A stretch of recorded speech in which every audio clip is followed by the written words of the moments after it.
அங்கே தான் திருக்குடும்பம் வாழ்ந்தது. இந்த வீடு இடிக்கப்படலை, அது இன்னமும் இருக்குது. அது மரியா டிவி வியூவர்ஸ், உங்களுக்கு மட்டும்தான் அந்த விஷயம் தெரிய போகுது. இது ரொம்ப எக்ஸ்க்ளூசிவ். இது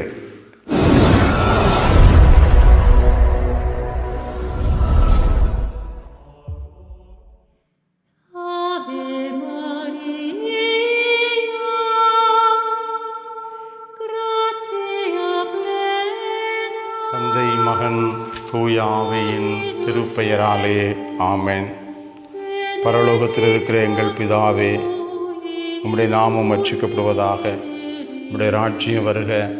உம்முடைய சித்தம் பரலோகத்தில் செய்யப்படுவது போல உலகத்திலும் செய்யப்படுவதாக.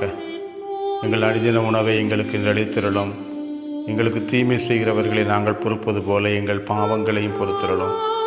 எங்களை சோதனையில் விழவிடாதையும் தீமையிலிருந்து எங்கள் ரட்சித்திரளும். ஆமென். இயேசுவே, உம்மை போற்றுகிறோம். இயேசுவே, உம்மை மகிமைப்படுத்துகிறோம். இயேசுவே, உமக்கு நன்றி கூறுகிறோம். மரியே வாழ்க. அன்பு சகோதர சகோதரிகளே, புனித சூசையப்பர் நிறைய அற்புதங்களை செய்கிறார். இன்னும் சொல்லப்போனால் சூசையப்பரே பெரிய அற்புதம் தான். இன்றைக்கு அப்படி ஒரு அற்புதத்திலையும் பெரிய அற்புதத்தை இன்றைக்கி பார்க்க போகிறோம். ஏன்னா எருசலேமுக்கு போனோம்னா, திரியாத்திரை போனோம்னா நாசரேத்தூருக்கு போவோம். அங்கே தான் திருக்குடும்பம் வாழ்ந்தது. அப்போ நாசரேத்தூரில் பெரிய மங்கள வார்த்தை பேராலயம் இருக்குது, பசிலிக்கா. அங்கே கூட்டிகிட்டு போவாங்க. அந்த மிக பிரம்மாண்டமான ஒரு பேராலயம். அதில் உள்ளே போன உடனே கீழே ஒரு பள்ளம் இருக்கும். அதில் ஒரு கெவி மாதிரி இருக்கும் அந்த கோயில் உள்ளே. என்னன்னு கேட்டால், இதுதான் திருக்குடும்பம் இருந்த வீடு, இந்த இடத்துல தான் இருந்தது. அப்போ என்ன ஆச்சு அந்த வீடு அப்படின்னா, இஸ்லாமியர்கள் படையெடுத்த போது நாசரேத்தை அழிச்சிட்டாங்க. இந்த வீடும் இடிஞ்சு போச்சு. அகழ்வாராய்ச்சியில் இந்த அடித்தளத்தை மட்டும் கண்டுபிடிச்சாங்க. இந்த அடித்தளம் இங்கே தான் வீடு இருந்திருக்கு அப்படின்னு சொல்லுவாங்க. அப்போ அங்கே உட்காந்து ஜெபம் பண்ணுவோம். ஜெபம் பண்ணும்போது ஒரு ஒரு பிரம்மாண்டமான, சொல்ல முடியாத ஒரு பிரசன்னம் அங்கே இருக்கும். ஏன்னா சூசையப்பர் மாதா இயேசு இருந்த வாழ்ந்த வீடு பாருங்கள் அந்த இடம். அதனால் அங்கே உட்காந்து கண்ணை மூடி ரொம்ப நேரம் ஜெபம் பண்ணுவோம் அந்த இடத்துல. ஆனால் என் கூட 15 தடவை இஸ்ராயலுக்கு வந்தவங்க, 20-25 தடவை கூட வந்தவங்க இருக்காங்க. எல்லாரும் என்ன நினச்சிக்கிட்டு இருக்காங்க, அந்த வீட்டை இஸ்லாமியர்கள் இடிச்சிட்டாங்கன்னு. ஆனால் இடிக்கப்படலை. இன்றைக்கி அதுதான் பெரிய அற்புதம். இஸ்ராயலுக்கு போகிறவங்களுக்கு முக்கால்வாசி பேருக்கு அது தெரியாது. அந்த வீடு இடிக்கப்படலை, அது இன்னமும் இருக்குது. அது மரியா டிவி வியூவர்ஸ், உங்களுக்கு மட்டும்தான் அந்த விஷயம் தெரிய போகுது. இது ரொம்ப எக்ஸ்க்ளூசிவ். இது ஏன்னா 1294ஆம் ஆண்டு தான் இஸ்லாமியர்கள் படையெடுக்காங்க. நாசரேத்தை அழிக்கிறாங்க. ஆனால் அதுக்கு 3 ஆண்டுகளுக்கு முன்பாகவே 1291ஆம் ஆண்டு 13ஆம் நூற்றாண்டில் டிசம்பர் 9ஆம் தேதி நைட்டு வரைக்கும் திருக்குடும்ப வீடு அங்கே இருக்குது. ஏன்னா 13 நூற்றாண்டுகளாக நாசரேத்தில் தான் இருக்குது. புனித பிரான்சிஸ் அசிசி அந்த வீட்டுக்கு போயிருக்கிறாரு. புனித ஹெலனா போயிருக்கிறாங்க, அந்த வீட்டை பார்த்துருக்குறாங்க. 9ஆம் தேதி நைட்டு வரைக்கும் இருந்த வீடு 10ஆம் தேதி காலையில் காணோம். அந்த ஊரில் உள்ளவங்களுக்குலாம் ஆச்சரியம். நேற்று நைட்டு நாங்கள் பார்த்தப்பா வீடு இங்கே இருந்தது. 13 நூற்றாண்டுகள் இருந்த வீடு. நம்ம ஊரில் கிணத்தை காணோம்னு சொல்லியிருப்பாங்க, வீட்டை காணோம். காலையில் இடிக்கவும் இல்லை. இன்னும் இப்போமாவது வின்ச்சிங் ஜாக்கிங்லாம் இருக்குது வீட்டை நகட்டி கொண்டு போகிறதுக்கு. அப்போ 13ஆம் நூற்றாண்டில் என்ன இருக்கும்? இப்போ அடுத்த நாள் காலையில் மே மாதம் 10ஆம் தேதி அந்த வீடு, நாசரேத்தில் இருந்த வீடு 3215 கிலோமீட்டருக்கு அங்கே இருக்கக்கூடிய குரோஷியா நாட்டில் போய் டெசாட்டுங்கிற இடத்துல ஒரு சாதாரண ஒரு திறந்த வெளியில் அந்த வீடு இருக்குது. குரோஷியாவில் உள்ளவனுக்கு அதை பார்த்துக்கிட்டு, அடாடா நேற்று வரைக்கும் இங்கே ஒரு வீடு கிடையாது, திடீர்னு ஒரு கிரவுண்டில் இங்கே ஒரு வீடு வந்து இருக்கப்பா அப்படின்னு அவங்க பார்க்குறாங்க. அங்கே தூதர்கள் அந்த வீட்டை இஸ்லாமியர்கள் இடிப்பதற்கு முன்பாகவே பத்திரமாக தூக்கி கொண்டு போய் 3215 கிலோமீட்டருக்கு அங்கே உள்ள குரோஷியாவில் கொண்டு போய் அந்த வீட்டை வச்சாங்க. நீ வரலாற்றில் பார்க்குறோம், ஆண்டவர் இயேசு, புனித சூசையப்பர், அன்னை மரியாளுக்குரிய திருப்பண்டங்கள் அந்த புனித பூமியில் நிறைய திருப்பண்டங்களை எடுத்து புனித ஹெலனாலாம் நிறைய திருப்பண்டங்களை, புனித ஹெலனா தான் ஆண்டோடைய திருச்சிலுவையை அவங்க எடுத்து கொண்டு போய் பாதுகாத்தவங்க. நிறைய திருப்பண்டங்களை பாதுகாத்துருக்காங்க. இந்த வீட்டை போய் எப்படி பாதுகாக்க முடியும்னு விட்டுட்டாங்க. அப்போ மனிதர்கள் செய்யாததை, செய்ய முடியாததை தூதர்கள் அதை பத்திரமா கொண்டு போய் குரோஷியாவில் வச்சாங்க. குரோஷியாவில் 3 ஆண்டுகள் அந்த டெசாட்டுங்கிற ஊரில் தான் அது இருந்துச்சு. பெரிய திருத்தலம் ஆயிடுச்சு. நிறைய மக்கள் அதை பார்க்க வந்தாங்க. திரும்ப அங்கே ஆகஸ்ட் மாதம் 1294ஆம் ஆண்டு காலையில் பார்க்குறாங்க, அந்த வீட்டை காணும். குரோஷியாவில் காணும். பார்த்தா இத்தாலியில் லொரேட்டோ அப்படிங்கிற இடத்துல அந்த வீடு ஏறக்குறைய குரோஷியாவிலேருந்து 774 கிலோமீட்டரு. அந்த குரோஷியாவில் இருந்த வீடு இங்கே இத்தாலியில் லொரேட்டோ அப்படிங்கிற இடத்துல அந்த வீடு வந்து இருந்துச்சு.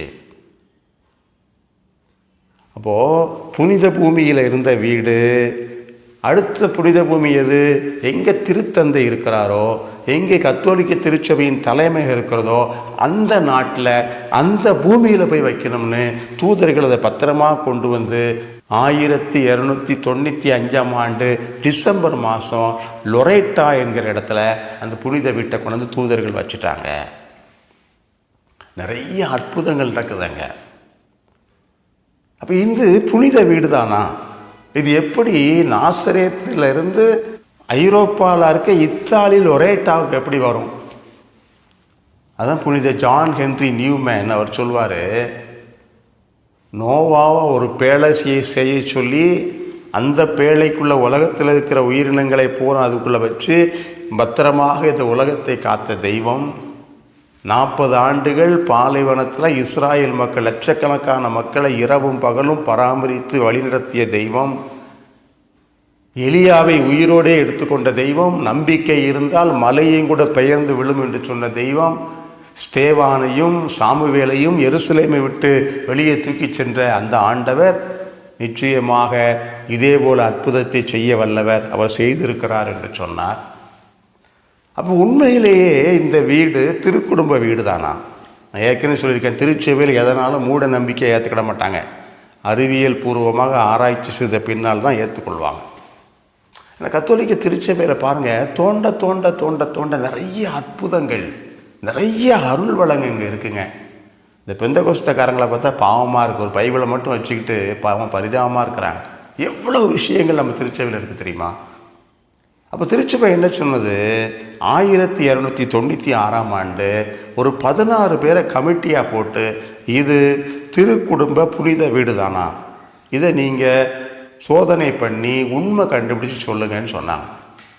அப்போ இவங்க இந்த லொரேட்டாவில் இருக்கக்கூடிய அந்த வீட்டை அளந்து எடுத்து எல்லா ஆராய்ச்சியும் பண்ணிவிட்டு குரோஷியாவுக்கு போனாங்க. அங்கே 3 வருஷம் இருந்துச்சு. அங்கே போய் எல்லாம் பண்ணாங்க.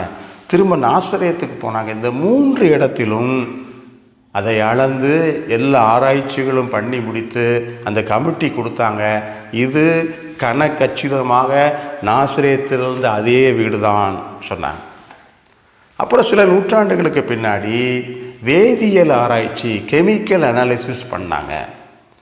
ஏன்னா அந்த சுவரில் இருக்கக்கூடிய கல், அதில் இருந்த அந்த வீட்டில் இருக்கிற மரம், அந்த வீட்டில் இருந்த சுவத்தில் பூசின பூச்சி, இது எல்லாம் கெமிக்கல் அனாலிசிஸ் பண்ணாங்க. ஏன்னா அந்த வீட்டில் அடியில் மட்டும்தான் அடித்தளம் இல்லை, மற்ற எல்லா கூரையோடு அப்படியே வந்து இருக்குது. அப்போ அந்த கெமிக்கல் அனாலிசிஸில் அவங்க கண்டுபிடிச்சாங்க, அந்த சுவரில் கட்டப்பட்ட கல் இருக்குது, அந்த கல் பாலஸ்தீனத்தில் அந்த புனித பூமியில் மட்டுமே தான் உள்ள கல், ஐரோப்பாவில் எங்கேயுமே கிடைக்காது. இது நாசரேத்தில் உள்ள கல் தான். அந்த மரமும் புனித பூமியில் உள்ள மரம் தான். இந்த பூச்சி அங்கே மட்டுமே பூசக்கூடிய பூச்சி. எனவே கெமிக்கல் அனாலிசிஸ்லேயும் இது வந்து திருக்குடும்பத்தின் புனித வீடுன்னு சொல்லிட்டாங்க. 3வது ஒரு பெரிய சான்று என்னன்னா, முத்தி பேறு பெற்ற அன்னா கேத்தரின் எமரிச், இவங்க இறை காட்சி வரம் பெற்றவங்க. அவங்க எழுதி வச்சிருக்கிறாங்க என்னன்னா, எனக்கு காட்சியில் அடிக்கடி திருக்குடும்ப வீட்டை லொரேட்டாவுக்கு தூக்கிட்டு போகிறத அடிக்கடி பார்க்குறேன், ஆனால் நான் கண்டுக்கிறது இல்லை. நான் கண்டுக்காம விட்டாலும் திரும்ப திரும்ப காட்சியில் வந்துக்கிட்டே இருக்குது. லொரேட்டாவுக்கு திருக்குடும்ப வீட்டை தூக்கிக்கிட்டே போகிறாங்க, வான தூதர்கள் தூக்கிட்டு போகிறாங்க. அந்த அட்ரியாடிக் கடல் வழியாக தூக்கிட்டு போகிறாங்க. என்னது 2 பக்கமும் அந்த திருக்குடும்ப வீட்டில் 2 பக்கமும் 2 கைப்பிடி இருக்குது. இந்த பக்கம் 3 வானதூதர்கள், அந்த பக்கம் 3 வானதூதர்கள், முன்னாடி ஒரு வானதூதர், 7 வானதூதர்கள் தூக்கிட்டு போகிறத நான் காட்சியில் பார்க்குறேன். அந்த வீட்டுக்கு அடியில் அடித்தளம் இல்லை, ஆனால் ஒளியால் அந்த தரபுறா ஒளியாக இருக்குது. அவங்க தூக்கிட்டு போகிறாங்க. பின்னாடி மிகப்பெரிய ஒரு ஒளி ஊர்வலம் இருக்குது. அவங்க தூக்கிட்டு போகும்போது நாசரேத்திலிருந்து லொரேட்டாவுக்கு தூக்கிட்டு போனதை நான் காட்சியில் பார்த்தேன் அப்படிங்கிறாங்க. 4வது ஒரு பெரிய சான்று என்னன்னா, இது திருக்குடும்ப வீடு தான் லொரேட்டாவில் இருக்கிறது. 4வது பெரிய சான்று என்னன்னா, 15ஆம் நூற்றாண்டில் முத்திப்பேர் பெற்ற பேப்டிஸ்ட் ஸ்பேக்னோலி அப்படிங்கிற ஒரு இறையடியார். இவர் கார்மேல் சபையினுடைய உயர்ந்த தலைவராக இருந்தவர். இவர் ஒரு குறிப்பு எழுதி வச்சிருக்கிறார், சாட்சியம் எழுதிக்கிறார். கண்ணால் பார்த்தேன் என்று சாட்சியம்.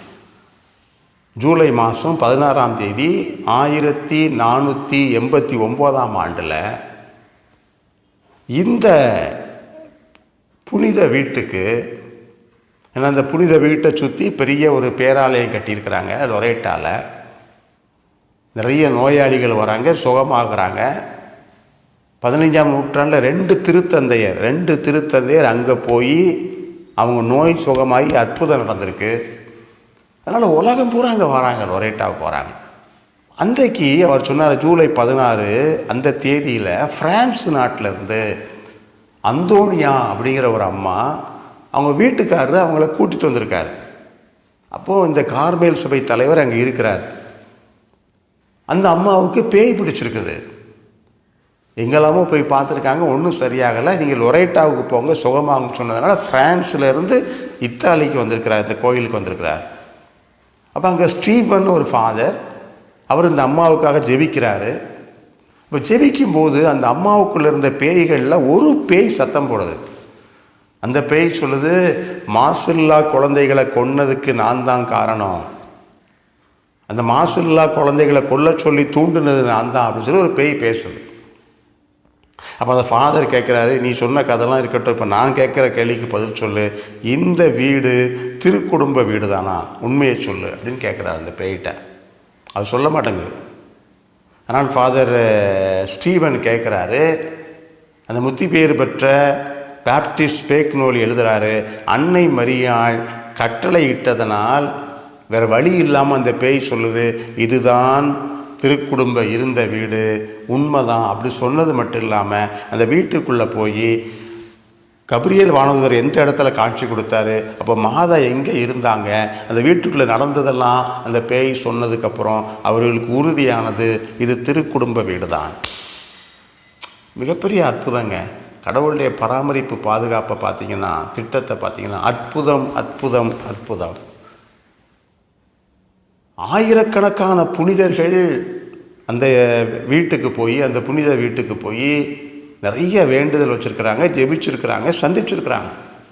புனித பிரான்சிஸ் சேவியர் இந்தியாவுக்கு வர்றதுக்கு முன்னாடி அந்த லொரேட்டோ ஆலயத்தில் போய் உட்கார்ந்து ஜெபம் பண்ணிட்டு தான் அவர் கிளம்பியிருக்கிறாரு. புனித லோயலா இஞ்ஞாசியா போயிருக்கிறாரு, புனித சார்லஸ் பொரோமியா போயிருக்கிறாரு, இன்னும் புனித குழந்தை தெரசா போயிருக்கிறாங்க. குழந்தை தெரசா உள்ளே போய் உட்காந்துட்டு ஜெபம் பண்ணிட்டு அந்த அந்த அனுபவத்தை பற்றி அவ்வளோ எழுதியிருக்கிறாங்க. அன்னை மரியாளுடைய பிரசனம், சூசையப்பருடைய பிரசனம், ஏசு அங்கே வாழ்ந்த பிரசனம், இப்பவும் அந்த பிரசனம் அங்கே இருக்குதுன்னு சொல்லி அதை பற்றி அவ்வளோ எழுதியிருக்கிறாங்க. புனித 2ஆம் ஜான் பால் போயிருக்கிறார், மேக்சிமிலியன் கோல்பே போயிருக்கிறார் அந்த இடத்துக்கு. இன்னும் முத்தி பேர் பெற்ற அந்தோனி குரோசி அப்படிங்கிற ஒரு இறையடியார், அவங்க வீடு அந்த லொரேட்டா கோயிலுக்கு பக்கத்தில் தான் அவங்க வீடு இருந்திருக்கு. அவருக்கு நிறைய ஜீரண கோளாறு, வாழ்க்கை பூரா கஷ்டப்பட்டிருக்காரு. ஒரு நாள் அங்கே போய் வேண்டுதல் பண்ணி முழங்காலேருந்து ஜெபிக்கும்போது மின்னல் மாதிரி ஒரு ஒளி அவரை தாக்கினோடனே அவருடைய ஜீரண கோளாறு நோய்களெல்லாம் ஆன் த ஸ்பாட்டில் சுகமாயிடுச்சு. அவர், நான் ஒவ்வொரு ஆண்டும் இங்கே திரியாத்திரை வருவேன்னு சாகிற வரைக்கும் ஒவ்வொரு வருஷம் திரியாத்திரை அந்த கோயிலுக்கு வந்திருக்கிறாரு. இன்றைக்கு லொரேட்டா பசிலிக்கா பேராலயம் திருக்குடும்ப புனித வீட்டை, அந்த புனித பண்டத்தை அங்கே வைத்திருக்கிறது. ஆயிரக்கணக்கான அற்புதங்கள் இன்றைக்கு நடந்து கொண்டிருக்கிறது. அது திருக்குடும்ப வீடு என்றாலும் புனித சூசையப்பர் வீடு என்று தான் அதை சொல்லுகிறார்கள். இன்றைக்கு நமக்கு சூசையப்பருடைய அற்புதங்களிலே பெரிய அற்புதமாக எப்படி அந்த திருப்பண்டத்தை அழியாமல் காவல் தூதர்கள் கொண்டு வந்து வச்சிருக்கிறாங்க பாருங்கள். அந்த லொரேட்டா பேராலயம், அந்த புனித வீட்டை நோக்கி செபிக்கிறவர்கள் ஆசீர்வதிக்கப்படுகிறார்கள். இன்றைக்கு அற்புதங்களை செய்கிற புனித சூசையப்பர் புனித லொரேட்டா பேராலயத்தினுடைய புனித வீடு வழியாக உங்களை ஆசீர்வதிப்பாராக. உங்கள் வீடுகளுடைய மன்றாட்டுக்களை ஜெபங்களை கேட்பாராக. ஆண்டவருடைய பராமரிப்பை புனித சூசையப்பர் வழியாக உணர்ந்து பார்ப்போம். காவல் தூதர்கள் சுமந்து செல்வார்கள். கடவுள் கைவிடாமல் இரவும் பகலும் இஸ்ராயேல் மக்களை நோவா பேழையிலே நோவா குடும்பத்தை இந்த பூ உலகம் முழுவதுமாய் காத்த கடவுள் நம்மோடு உயிரோடு வாழ்ந்து கொண்டிருக்கிறார். கத்தோலிக்க திருச்சபையில் இருக்கிறார், நம்மை பாதுகாப்பார். அந்த நம்பிக்கையிலே சூசையப்பட நம்மை ஒப்பு கொடுப்போம். ஆண்டவர் உங்களை ஆசீர்வதிப்பாராக. எல்லாமல்ல இறைவன், தந்தை, மகன், தூய ஆவியானவர் உங்களோடு இருந்து ஆசீர்வதித்து வழிநடத்தி உங்களை பாதுகாப்பாராக.